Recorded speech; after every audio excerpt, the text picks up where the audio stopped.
way they do a mass start like that. So you're out there with everybody. And that's definitely a kind of a unique thing about this race is you start with everybody. You know, the pros go and you're right behind them.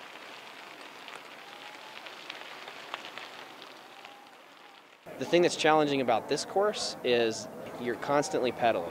You know, to keep your momentum, you have to pedal all day. It's maybe not be a lot of climbing, but it's very challenging just because of all the whoops. The length is 32 miles, so in distance, it could be hard. How much further? But as far as technical ability, it's not really. There's a little bit of sand out there, but you're using your taller gears because it's mostly flat and rolling.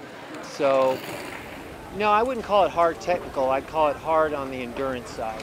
I think the uniqueness of the trail of the Road Apple Rally is something that draws from all over. There aren't very many mountain bike trails that are as smooth as the Road Apple is, but also that has this flow and all these whoops in it. So it's really a unique type of terrain. It's not as technical as some courses, but that's what makes it fun too. And that's why everybody comes out.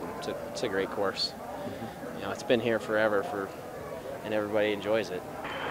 So I've been doing this race a lot. It's one of the unique trails that I've ever done.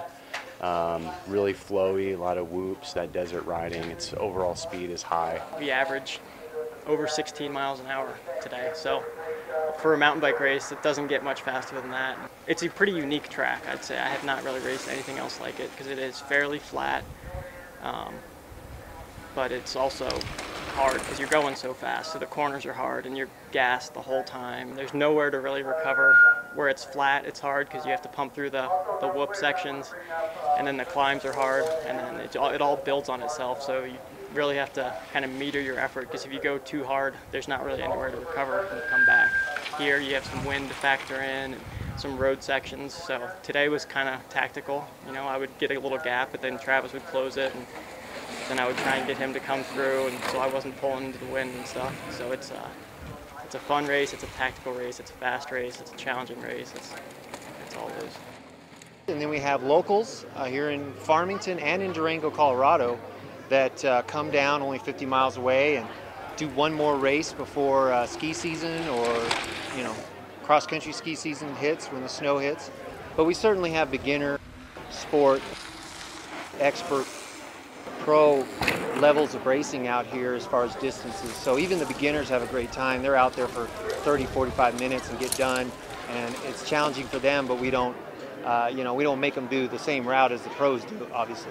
One thing that's unique about the Road Apple is that I don't think it takes special mountain bike skill to ride here. The whole thing's pretty smooth, and it's a hard trail to ride really fast when you're pushing the envelope of traction on the corners.